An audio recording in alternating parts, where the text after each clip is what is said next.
Como era a vida antes do grande dilúvio, descrita nos primeiros capítulos da Bíblia, especialmente no livro de Gênesis. Nesse tempo antigo, as coisas eram bem diferentes do que conhecemos hoje. As pessoas viviam por muito tempo, havia contato entre Deus e os seres humanos, e eles estavam bem próximos de Deus e da história da criação. Personagens como Adão, Eva, Caim, Abel e mais tarde Noé nos mostram como era a vida naquela época, e tudo parece bastante claro. Muitas forças, incluindo Satanás e os anjos caídos, se uniram para causar o dilúvio. O primeiro evento que levou a isso aconteceu antes mesmo do mundo ser criado, quando os filhos de Deus foram criados, como mencionado no livro de Jó na Bíblia. Deus revela que isso aconteceu antes da criação do mundo. Jó capítulo 38, do 4 ao 7. Na época em que eu estava estabelecendo as bases da terra, me diga, se você sabe, quem definiu suas medidas? Ou quem esticou a linha sobre ela? Sobre o que estão assentadas suas bases? Quem colocou sua pedra angular enquanto as estrelas da manhã cantavam juntas e todos os filhos de Deus celebravam com alegria? É revelado que seres angelicais, chamados de estrelas da manhã, e filhos de Deus, viram quando a terra foi criada. Eles celebraram a glória, o poder e a sabedoria de Deus que estavam envolvidos nesse processo. Antes do dilúvio, houve um anjo que caiu do céu. A Bíblia menciona brevemente esses anjos caídos, porque a maioria dos anjos no céu nunca se desviou ou se tornou malévola. Alguns escolheram esse caminho, mas é importante lembrar que o céu deveria ser o lar deles para sempre. No entanto, eles se afastaram disso. O que causou tudo isso? Não podemos ignorar que os anjos têm livre arbítrio. Sua queda pode ser entendida como uma escolha que fizeram. O livro de Judas esclarece esse ponto, Judas do 5 ao 6. Agora, quero lembrá-los de algo que vocês já sabem. O Senhor libertou o povo do Egito, mas depois destruiu aqueles que não acreditaram. Ele também manteve os anjos que não seguiram as regras em prisões eternas, em escuridão, para serem julgados no grande dia. Judas afirmou que os anjos não seguiram as regras corretas. A expressão regras corretas pode significar a ordem ou o lugar que Deus estabeleceu para eles. Os anjos foram criados para viver no céu com Deus, adorá-lo e obedecer a seus comandos. Assim como as pessoas foram feitas para glorificar a Deus na terra, os anjos foram destinados a viver no céu. No entanto, alguns anjos abandonaram seu lugar original no céu, indo contra o que foram criados para fazer. Satanás, que se faz passar por um anjo bom, está no comando desses anjos e age como o líder deles.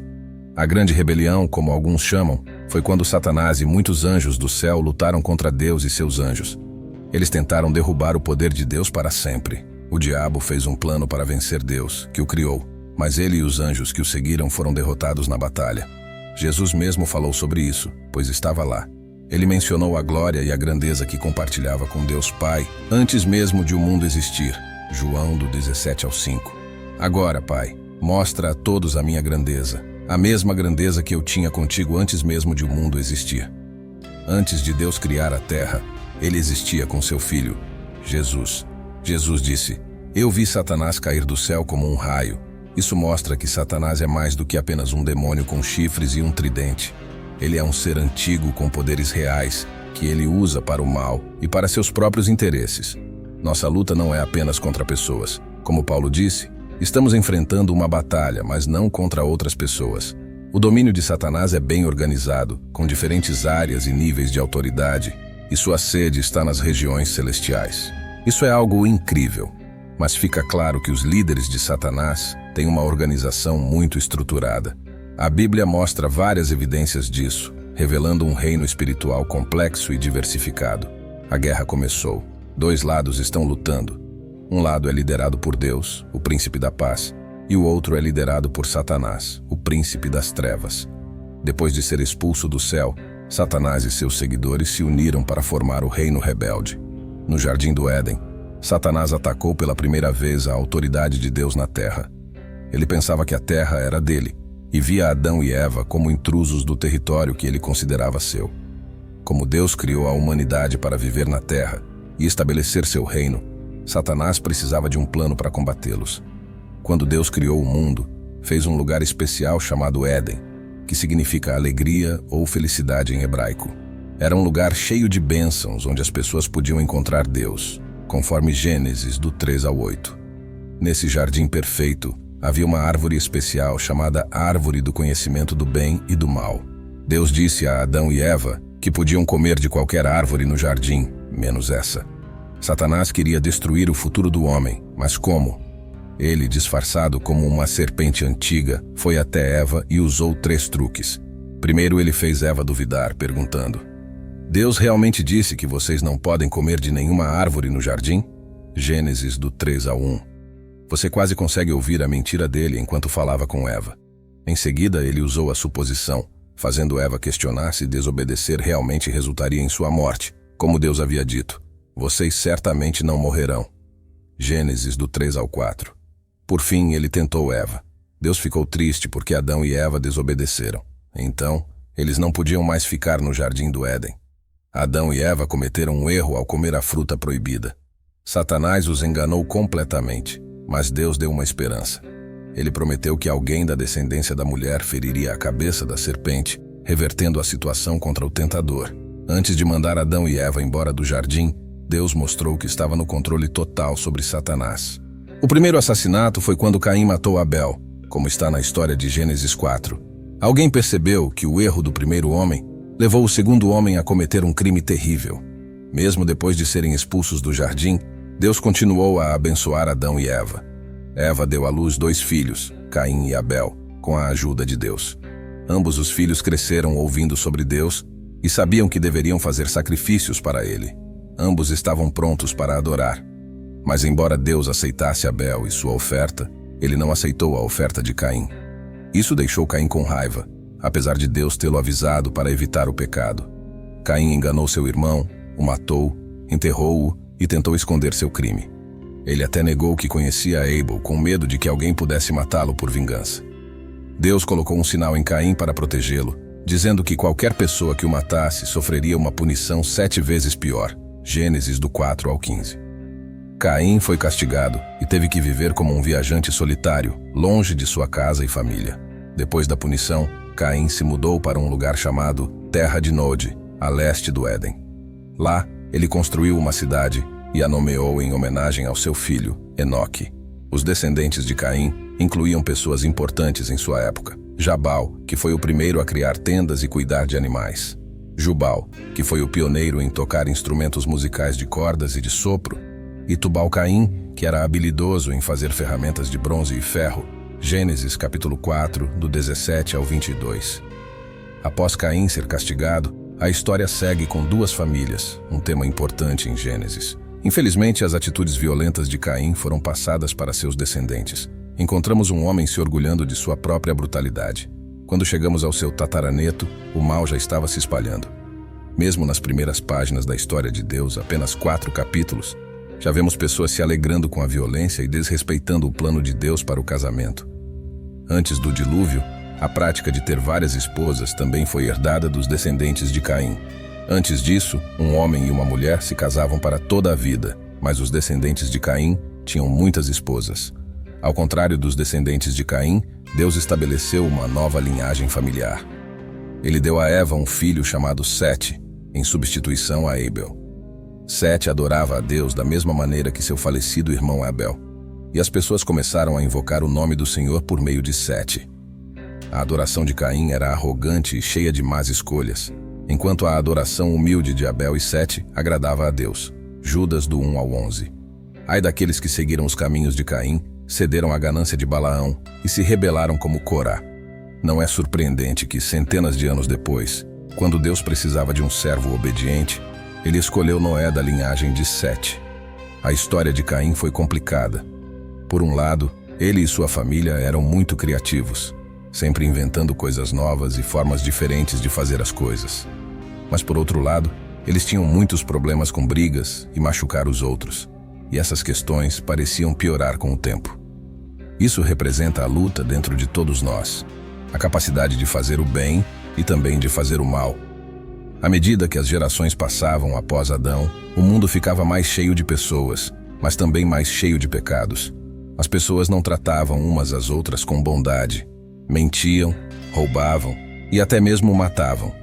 Nesse tempo, as pessoas viviam muito, chegando a centenas de anos. Era uma época diferente, quando a humanidade estava mais próxima de suas origens. e o mundo ainda era jovem e fresco. Depois de Caim e Abel, Adão e Eva tiveram outros filhos e filhas. Com o crescimento da família, surgiu a civilização. A Bíblia conta que depois de ter Sete, Adão viveu por 800 anos e teve mais filhos e filhas. Gênesis do 5 ao 4. À medida que esses filhos e filhas cresceram, eles se casaram e começaram suas próprias famílias, fazendo a população aumentar continuamente. Além de Caim e Abel, Sete foi outro filho de Adão que teve descendentes, incluindo Enoque, Matusalém e, eventualmente, Noé. Adão, o primeiro homem, viveu até os 930 anos. Gênesis do 5 ao 5.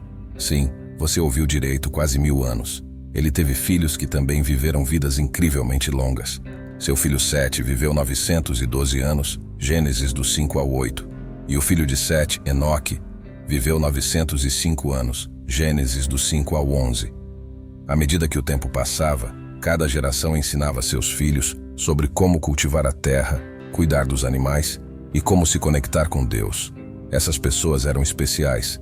Elas descendiam da união inicial da humanidade com os anjos caídos.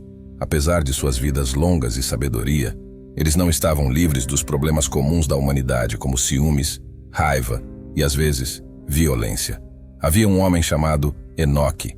A história dele aparece em Gênesis, no capítulo 5. Este Enoque é diferente do primeiro Enoque, que era filho de Caim, Gênesis do 5 ao 21. Quando Enoque tinha 65 anos, ele se tornou pai de Matusalém, o homem mais velho mencionado na Bíblia. Se olharmos as árvores genealógicas da Bíblia, descobrimos que Enoque era bisavô de Noé. Isso está no Gênesis, capítulo 5, versículos 22 e 24. A Bíblia nos diz que Enoque andava com Deus, algo raro na época em que a maioria das pessoas só era lembrada pelos registros de nascimento e filhos. Ele também teve filhos, mas sua vida foi excepcional. Enoque foi como um raio de luz em meio à história. Embora não tenha vivido tanto quanto alguns outros, seu testemunho é incrível. A Bíblia afirma que ele tinha uma comunhão próxima com Deus. Quando chegou a hora de deixar a terra, Deus o levou, sem que ele passasse pela morte como conhecemos. Embora sua história seja breve, é profundamente significativa.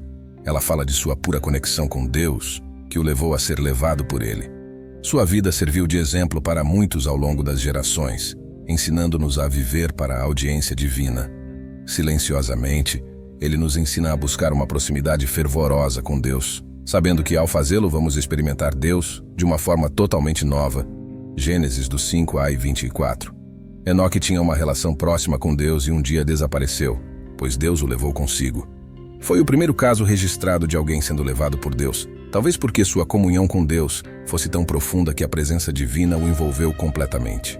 Apesar da vida incrível de Enoque, nem tudo era perfeito em sua época. As pessoas viviam muito, o que lhes dava tempo para aprender coisas novas, construir coisas e explorar o mundo, mas também tinham mais tempo para tomar decisões erradas. A história humana estava apenas começando, mas já enfrentava desafios e tentações. No entanto, ao longo das gerações, Deus continuava a trabalhar, escolhendo pessoas fiéis para cumprir seus propósitos.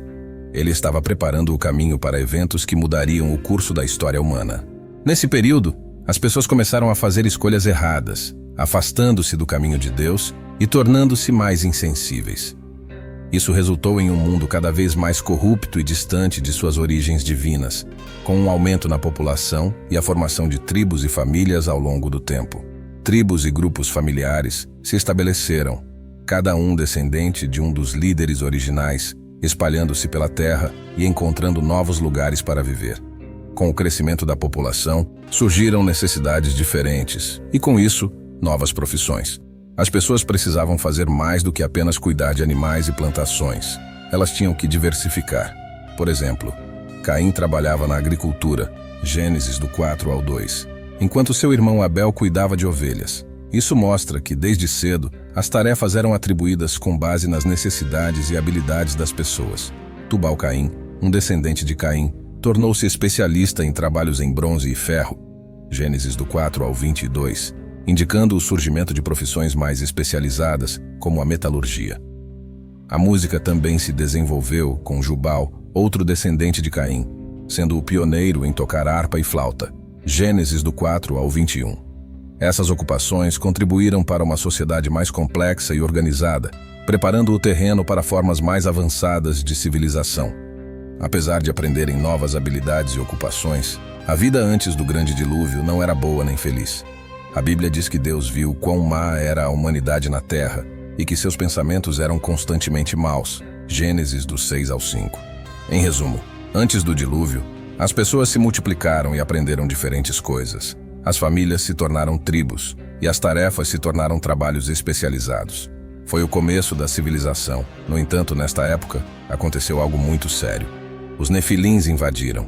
Satanás, que se autoproclamava líder do reino das trevas, chamou seus seguidores malignos para se misturar com os humanos com o objetivo de corromper a linhagem que levaria ao Messias.